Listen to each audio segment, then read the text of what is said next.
Welcome to another draft physics presentation. Such. Anyway, Ken Wheeler video, but I'll mention this Tyler Johnson guy first. He's kind of desperate to talk to the world and such and all that kind of thing, and you know, trying to build up his channel, blah blah blah, and such.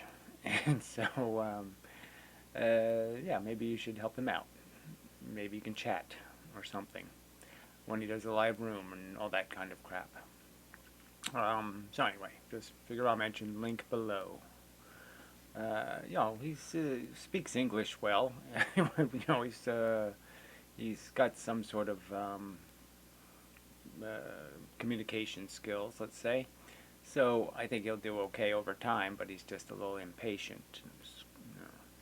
Wants something to happen now, and internet doesn't work that way. But anyway, like I say, can't hurt to help. So back to my business. This guy. Yes, there he is. So Ken Wheeler. He's just you think he can't get more over the top, and he goes further over the top, kind of thing. I think I'll resize this window. Is that better? Should be better. It's still not right. Yeah, I don't care for that. Let's try it this way. Yeah, that'll sort of work. Anyway, on with the show, I suppose. So there's two videos. One of them was on this magnetism thing. So anyway, apparently I didn't look it up, but there's some experiment they did on bugs, and they put them in a very strong magnetic field. And apparently two kinds of bugs, live bugs and dead bugs. And they found that the live bugs, their magnetism that they acquired, wore off in 50 minutes. And the dead bugs, it took much longer, 5 days or something. And the obvious answer is kind of obvious, as pointed out, even as Ken knows, but Ken couldn't figure out, I guess, for this video. Magnets are made of little magnets. Okay, I mean, a magnet is always just a bunch of little magnets. So if you can imagine the pen, black to red, black to red, black to red, black to red, So magnetism is when you have a whole bunch of little pieces that start filtering. So the more little pieces you have that are in the right arrangement, not going this way, but going all lined up, the more magnets. So it's all head to tails, so to speak, head to tails, head to tails. And you become unmagnetic when some of your heads to tails are going this way, or this way, or this way. So when they all line up, then you become a magnet, a big magnet. But when they're not lined up, then you're not a magnet anymore. You're not filtering consistently. See, so a living bug, obviously the blood is circulating. So all the little magnets, you line them all up. But because they're circulating through the bug, they're getting misaligned again because they're interacting with each other and turning each other constantly. So they're just getting all mixed up again. That's why they lose their magnetism. The dead bugs, no blood circulating. The magnets are all just staying where they are because nothing's going to force them to get changed. Kind of obvious. So yes, an obvious answer. No doubt the correct answer. And this is the mess Ken made of it. And it gets into this whole religious thing. What he says is just batshit stupid. So somewhere around this 3-minute mark, he starts to get to the subject. Anyway, this is the nature of life. Your muscles are moving. There's dielectric charges passing through every little neuron, in your brain and your muscles, and you're living. But from the perspective of the mathematician, who is now a modern scientist, but who is not a scientist in the true Platonic sense, they can't figure out what the difference is between these dead bugs and the living bugs, and the huge disparity of holding a magnetic charge. Well, it turns out the qualitative nature of the dead bug, not the quantitative nature of the dead bug, is that it is, wait for it, not alive. Wow. Yeah, I mean, that's a great answer, isn't it? So anyway, so he just doesn't get it. The difference between a living bug and a dead bug is this circulation, and that's the only difference. It really is the only difference. He thinks it's the life force somehow is changing the magnetism, the dielectric life force. And in so being, not alive, and having the incapacity of retroductive logical Platonic thought, they cannot understand that. Yes, so now he's talking like the scientists are dead, and that's why they can't understand. I mean, he's just rambling. A dead bug has no dielectric or electrostatic surge moving through it, and it is the nature. So he thinks there's the electric surge running through us or something is what would demagnetize us more quickly. And again, it's just obvious that the magnetic material is in the blood cells, it's in all kinds of places, and it's that circulation that's really going to degrade the consistency of the alignment of the little bits of magnetite. Of the dielectric, i.e., the current of life, if you will, or the electricity of life, that it destroys the magnetic. You see, magnetism is the dielectric field, and the dielectric destroys magnetism. The reason why. So this dielectric field, again, that he's never explained what this dielectric field is around a regular magnet in any kind of rational way. It's, again, another, he claims nobody else explains fields, and he doesn't explain them either. The living bugs held only a 50-minute charge of magnetism and stumped these stupid scientists is because the dielectric charge of life destroyed and decayed and diminished the magnetic field. Yes, and how did it do that? It had to do it by changing the orientation of the magnetic bits inside the bug, the little pieces of magnetite. There you go. So that's the answer. But these people, mind you, with PhDs and access to million-dollar equipment. You see, all the equipment in the world and all the PhDs in the world does not give you common sense nor intelligence, and certainly not wisdom. Cannot figure out why. So that is the answer. I have the answer.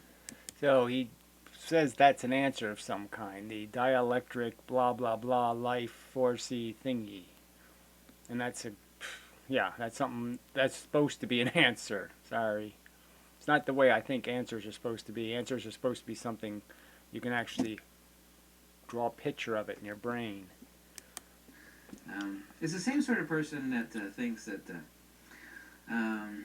like, well, what's the difference? Like, there's no soul in the body. Let's draw a further analogy. And this is in complete reference to the living versus the dead bugs.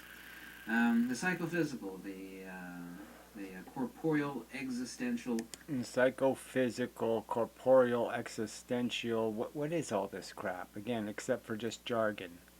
What does anybody make out of that? How do you make a concept in your brain out of that mush? Persona non grata, in the metaphysical or Platonic sense of this radio being like the human person. When we say, for example, human body has no soul, this is not a denial of the soul. Has implies possession. There is no soul in the body any more than there is a signal inside of the radio.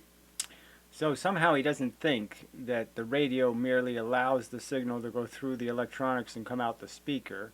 And if you turn the switch off, that means you've disconnected the conductor. Now the conductor cannot conduct the signal that's coming through the antenna and go through the amplifier and come out the speaker. I mean, it's kind of obvious why the radio works when you have the on switch on and when it doesn't work when you have the on switch off. And, he's turning it into some spiritual thing, like, and it's not. You see, when you smash the radio to bits and you take a scientist, you're like, there's no signal inside of here, There's no difference between a radio that's on, with the pulse of the signal, or the heartbeat of life, if you will, as a loose analogy.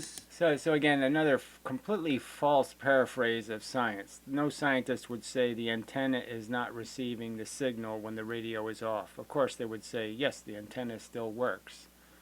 you've disconnected the antenna from the speaker, so that's why it doesn't come out the speaker anymore. There's no difference, you know. The smashed radio is the same thing as an intact one turned on with a signal. No, no. You see, this is the consubstantiality of the signal to the radio. There's no more a soul in the body than there is a signal in the radio. Right, there's a signal that goes into the antenna, it hits the antenna, creates an electrical potential that goes through the wires. It's what's so complicated? Do you have some alternative theory, Ken? You haven't explained what the alternative theory is. Nor is there a real fire going on the screen of my... Right, so again, another implication that somebody thinks there's a real fire on your screen. Who made that argument?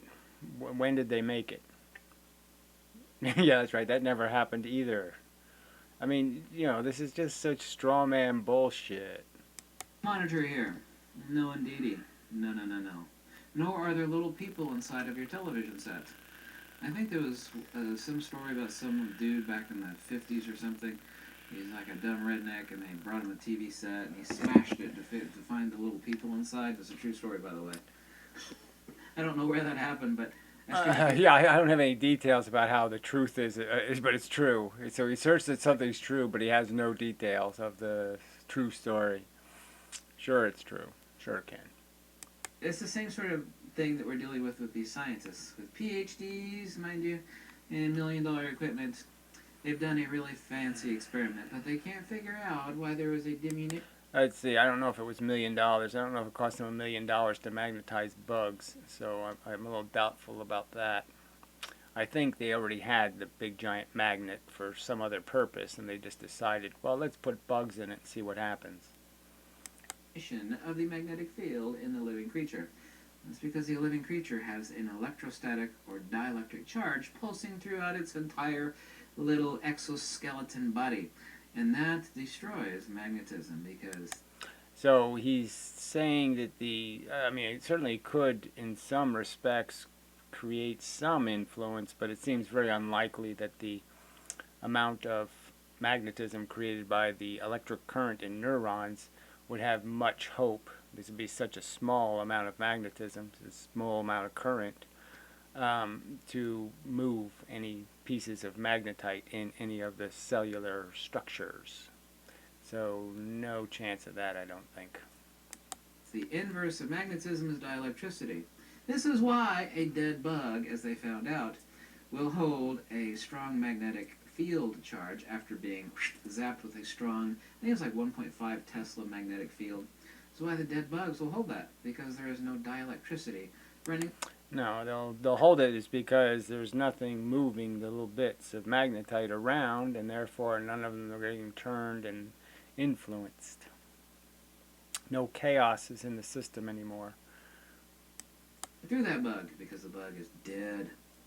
And this, folks, is a lesson to you, differentiating out the ability to quantify, i.e. mathematician, from the ability to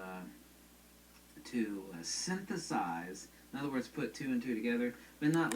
So again, this is a completely straw man. I bet you this experiment had nothing to do with mathematics. Okay, these aren't mathematicians who put the bug in the magnetic field. Literally. But being able to intuit what the hell's going on by having a broader comprehension of the nature of how the cosmos works, specifically a field theory, you see, too. Yeah, right, and a bunch of incomprehensible jargon as a foundation for your contextual understanding of reality. Absolute mush. Worse than religion. I mean, religion, that fairy tale at least has some continuity. You're just talking about blobs with 17 eyes and 45 antennas. There's not even a talking wolf or a bear wearing a hat. I mean, you're not even close to even reasonably wacky fantasy characters. Scientists, these bugs are exactly like the radio. You know, this is what they're saying in their own words. You know, I don't know why there's a difference. As stated, the radio, we know why it's on and off. We know that the electricity isn't being allowed to go through the circuits, and if it was allowed to go through the circuits, it would be properly amplified and come out the speaker. Not complicated at all. It's a dead bug is exactly the same as a living one. It's the same weight. You know, all we did was like stick a little pin through its brain and kill it. But it's exactly the same. Well, I'm sure they know that a living bug is not exactly the same as a dead bug, so I'm sure this is, again, a misparaphrase of whatever the paper was he didn't link to, but I'm sure they know that there's differences between living bugs and dead bugs. One's just living. I don't know why there's a difference. I don't know whether they don't know. I'm sure they could speculate, and I just think it would be reasonable. A simple speculation would be, yes, if all the magnetite is in different locations in the bug, and you are circulating those little bits of magnetite, that if the compass needles are circulating, they're going to start turning, and that turning means they're going to start moving each other. Tension of the magnetic field. That's because, listen, wait for it, wait for it, wait for it. They cannot quantize one key word. Life. Life. Oh, they have to quantize the word life. Again, does that mean anything? I mean, rationally. People really think there's a life force or life magic, that life isn't just a variation of physics. The radio's on, the radio's off, the human's on, the human's off. Not complicated. The old English term would be to be ensouled. Like they would say in Old English, like, not a soul was found on the street. Might, instead of saying a person, they'd say a soul, you know, like, there's a lot of souls out there. Yeah, right. That's because they were still stuck in an archaic perception of reality that was based on a silly fable. You know. That's straw man again, really. And the streets might, you know, Old English. I don't think there's too many physicists defending the old English perception of reality. You see, you can't plug that into a calculator. You see, this is where wisdom and the ability to synthesize with a strong intellect comes into play. Right, you need a strong intellect to understand that when your blood is no longer circulating, you have no blood pressure, that your cells die because they starve, because they're not being fed necessary nutrients to their function. These people are mathematicians. They are not true scientists in the absolute sense of what Tesla. Steinmetz was a mathematician. And frankly, Tesla liked, you know, he liked visualizing, so I guess it's not really math. Railed against and what the Platonists talked about. There's a difference also between Plato and Aristotle. But even Aristotle knew there was a soul. Again, so is that what you're arguing? There's a soul? Well, what's a soul made out of? What's this, ether? Ether soul? But this is a perfect analogy. This is a recent news on study of living. Right, so this is a perfect example that Ken Wheeler is selling religion, not science. And he's clearly not basing anything. There's no foundation for any of this gobbledygook he talks. This is dead bug's ability to retain a magnetic field. A perfect analogy, a better analogy, does not exist in this one. It's not an analogy. Frankly, it's an actual event. So you really don't use it as an analogy. You say it's a perfect example. It's an example. It's not an analogy. It's not a metaphor. It's an example. You say it's a perfect example. And I'd say this video of yours is a perfect example of a straw man.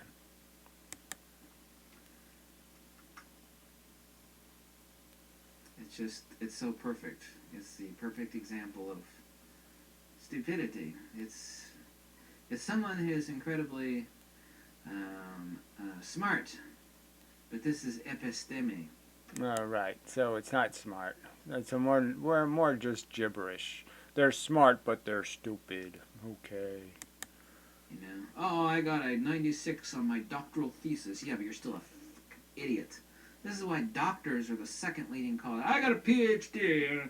I got a doctoral degree. I prescribe pills. I write prescriptions all day long for Prozac and Valium. It's like, yeah, you're killing. Right. So he thinks now. Apparently, he has some conspiracy theories about doctors too. But clearly, you know, years of dedicated, education. Surgeons quite brilliant. They actually can. They'll actually be able to in the future. When you're going to need it, they'll be able to.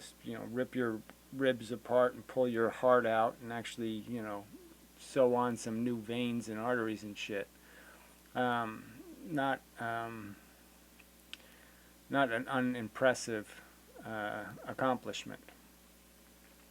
Asshole. People, you scumbag asshole. I'm a doctor. Look at my certificate on the wall. I spent 6 years in college, and I still have $50,000 of student debt. Yeah, you're still a dumbass. Okay, you're still a I don't even know why he threw in the debt. I am sure most doctors don't have too much debt, but whatever. Silly. dumbass. This I mean, he gets praised and rewarded for making these awful videos. 212 thumbs up and 21 thumbs down for a mindless rag against doctors, mathematicians, anybody who's advanced their education.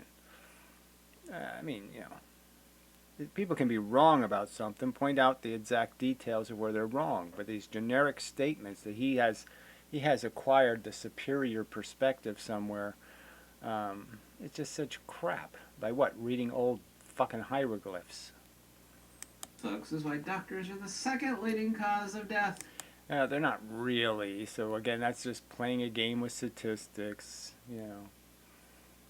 Clearly they have extended human life expectancy, quite a bit in medicine, modern medicine.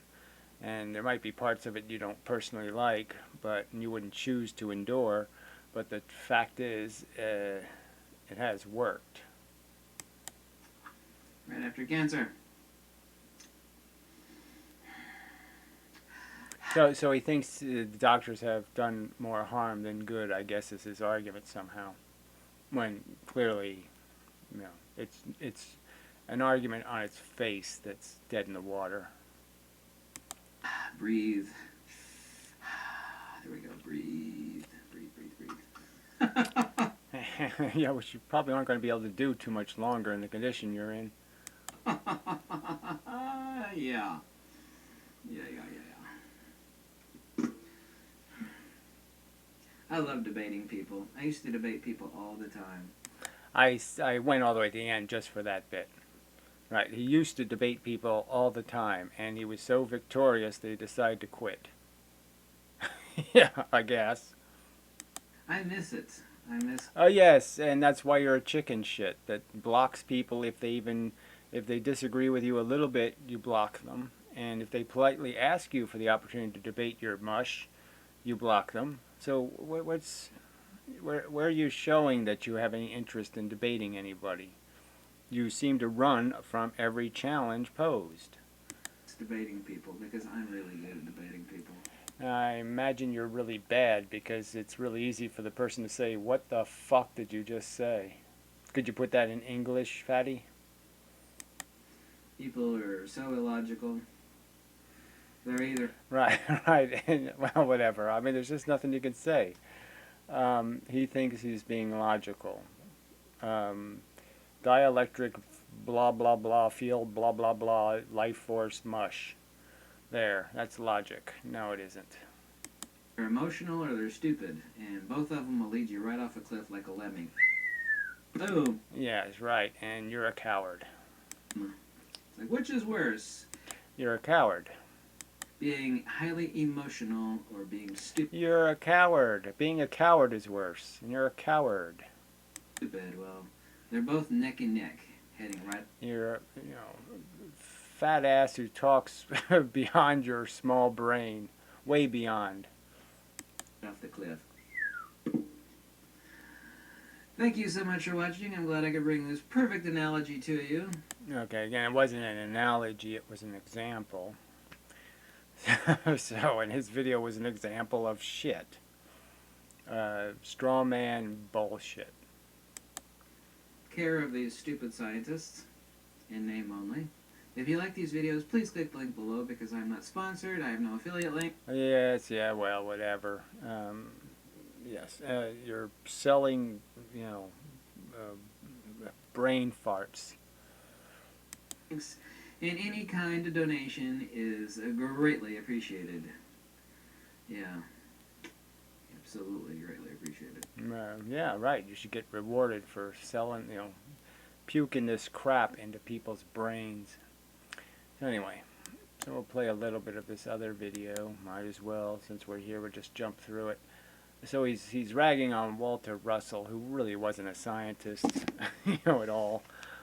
He was just a guy who had some opinions.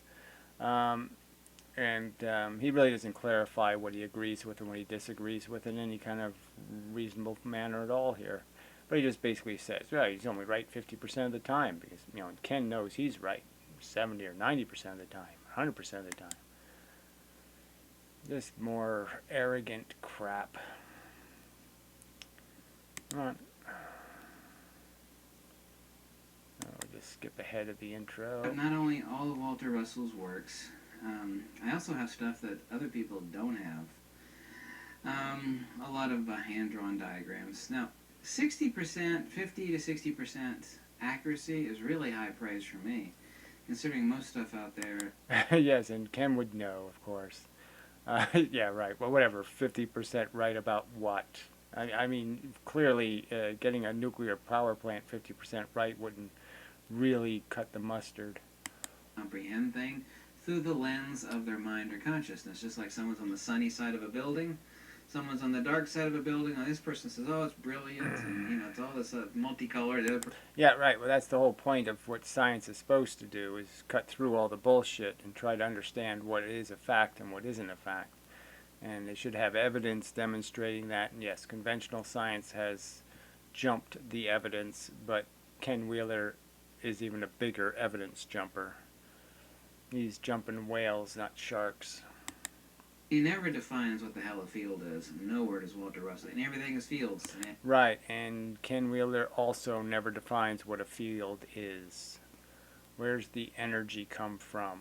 The magical energy, or... And in his voluminous writings, Walter Russell never defined a field. Right, neither did you, Ken. Walking. What if it's not Bob walking? Reified walking as something. Well, there's walking. Walking is doing this. It's like walking of what? Who the hell's doing the walking? Walking or doing a what? So he keeps trying to turn everything into a verb that's, an event of some kind. Into the thing causing... what's the right word? I mean, the idea of saying that you can't identify an absence of something, that's not an absence of something fundamental. It's just an absence of, like you could say, the glass is half empty. You're not making a statement about the universe. You're making a statement about a glass being half empty. And that emptiness is a concept we can understand. It doesn't mean we think empty is a something. We just understand that there's the white space connected to the part that's half full. And you can identify it either way. You can either say it's half full or you can say it's half empty. And we can understand both of those concepts. And no one's arguing that an empty is a something. So, he just keeps doing this with shadows as if he's making some brilliant observation, because somehow science thinks a shadow is a real thing when a shadow is an absence of something that we've already qualified as an event that can take place. So when we're expecting there to be light and there isn't any because there's a shadow, right? We say, what's the cause of that? Oh, the thing shadowing the light. Yeah, the thing blocking it. No, walking is causing this to happen. What the hell are you talking about? There's no such thing as a wave. There's no such thing as walking. There's no such thing as waving. There's no such thing as anything. I mean, it's just so fucking stupid. Why say it?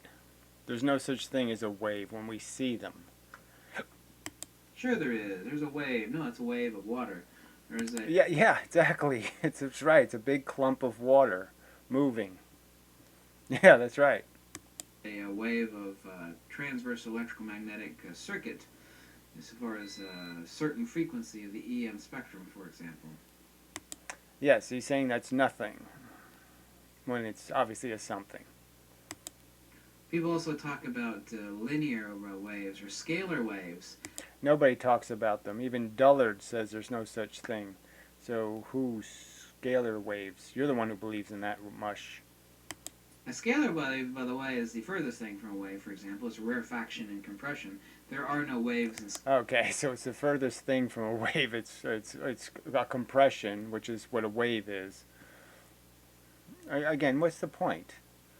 You know, I mean, physics knows what waves are. They know that it's a pressure, okay, that moves through a medium, and the rate at which it moves is dependent on whether it's moving by moving whole atoms or moving something else inside the atoms. scalar waves. Why call them scalar? Why call them waves? This is the same thing with quantum mechanics. I mean, these idiot morons have reified the duplicity of a wave-particle duality to explain light. Well, light is sure as hell not a damn particle. Yeah, it is. So, you know, you're just fucking wrong. So, haha. Loser. And a wave is not a thing. A wave is what something does. Look, this is waving. It's like, no, that's my hand moving. No, that's a wave. No, that's my hand moving. Well, again, most people don't associate waving, like with your hand, as the same thing as a pressure wave moving through a medium, but whatever. These descriptive, itself only refers to acceleration. He also refers to a force of gravity. Now, we take the actual denotation of gravity. There's not a force involved. The denotation of gravity, so it should be something like the definition of gravity. There's no force involved, so that's just as bad as conventional physics. You're moving planets, yet there's no force involved. Everything else that moves, I can account for the force involved. Something has to force on it. Very rock-solid concept, force. And you just make it go away when you want it to go away. All of a sudden, when this moves in gravity, it's not a force. So we have one exception. Why? Why the exception?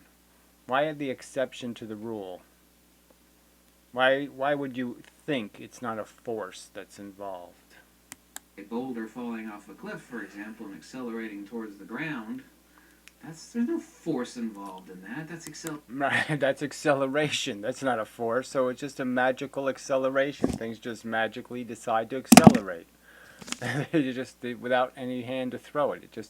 I just can balance this pen on my hand or whatever, and it'll just magically accelerate.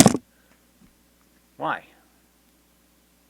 A radio signal says it's time to magically accelerate. What's the magic? Where's the magic of gravity? Where's the I accelerate because why? Why? What's telling it to? What's sending the message? What's forcing it to? Because it's a force. Acceleration.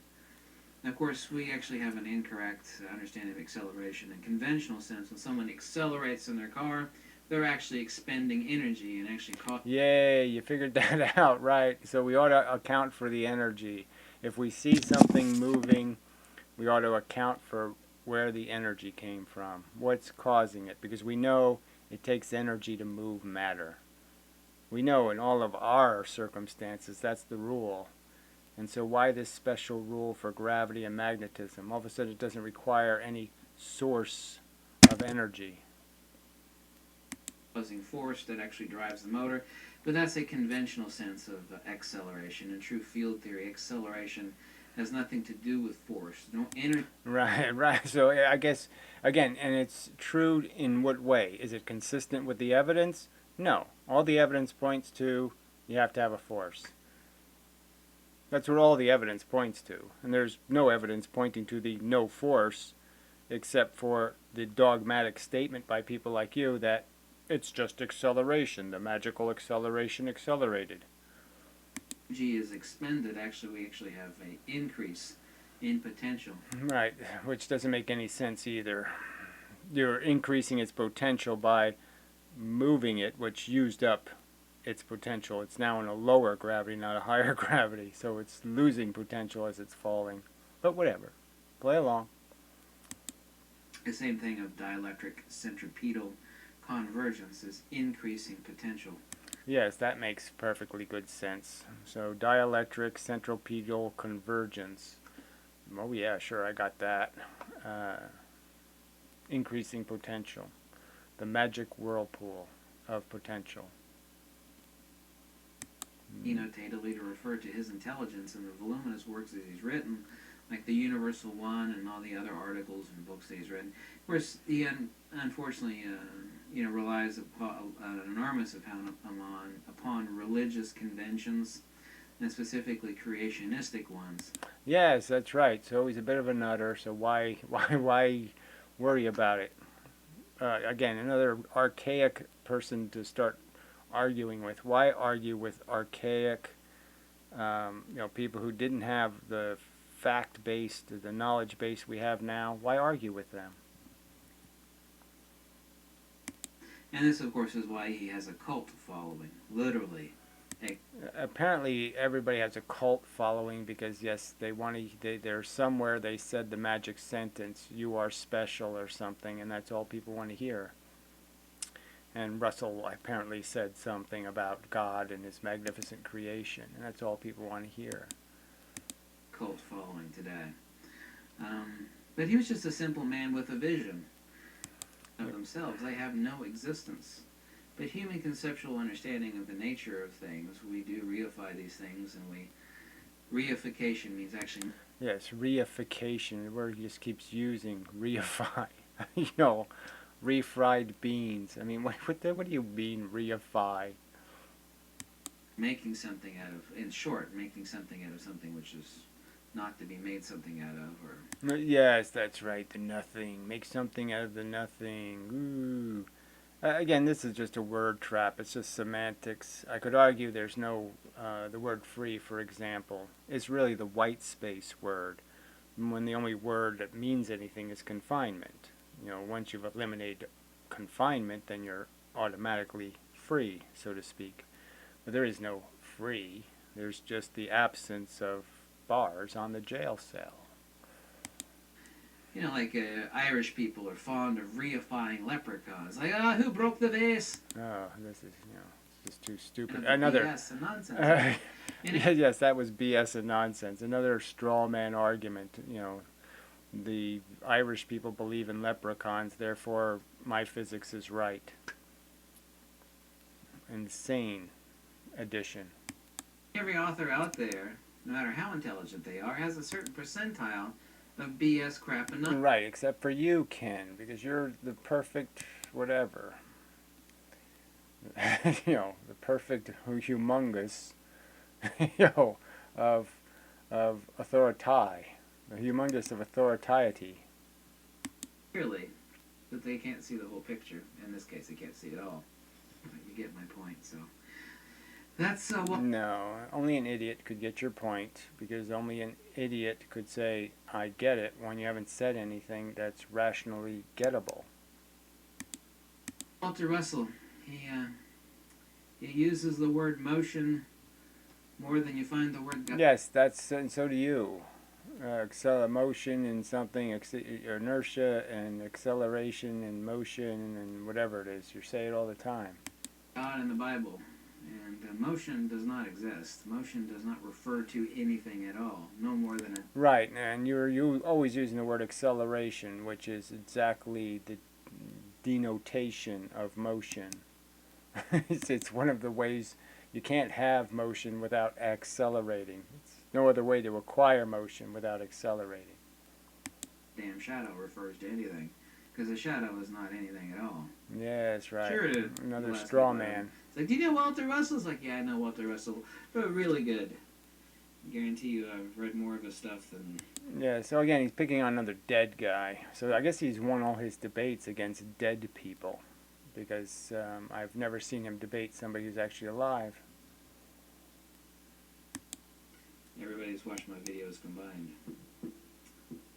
It's easy to search him too when his works are digitized. Like, how about you just type it? Right, so we've already just said he's only right 50% of the time, and he's a religious nutter, and therefore people should waste their time reading any of it? No, they should say, fuck it. The word field. Like, Walter Russell never defined a field. How sorry. It's kind of like a baker that doesn't know what flour is. It's like a master baker. So again, and Ken Wheeler has in some way or another identified fields and where their source of energy is, and he hasn't done any of that. So anyway, enough. Just gobbledygook, gibberish, junk, trash, shit, nonsense. Just a waste of time is what it really is.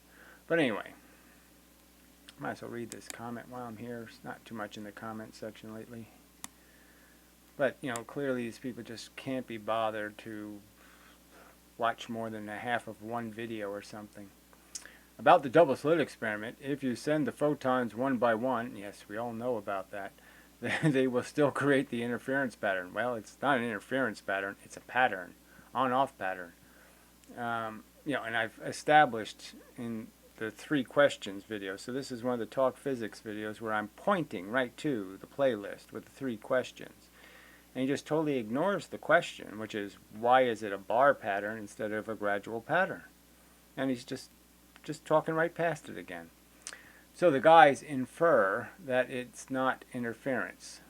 So the guys infer, I don't know who this is, that it's not interference between the photons that creates the pattern, but the probability waves. Well, that's not what they're doing, okay? The probability waves are being created, okay? So it's kind of silly to say between the photons, because the probability waves are being created by the photons, which guides where the electrons interact. There's no electrons in the standard model, so I don't know what you're talking about. Yeah, no. You guides where the photon lands, maybe would make sense, but this doesn't make any sense. So he switched from talking about photons, then talks about electrons. I mean, it's just you know, no connection. I couldn't make it simpler. I mean, I do the 3 questions, I illustrate them, I point out these are the 3 questions, answer them. This is just bullshit. Mindless drivel. So anyway, but that's all you get. Alright, enough. Till next time and such. So forth and whatnot.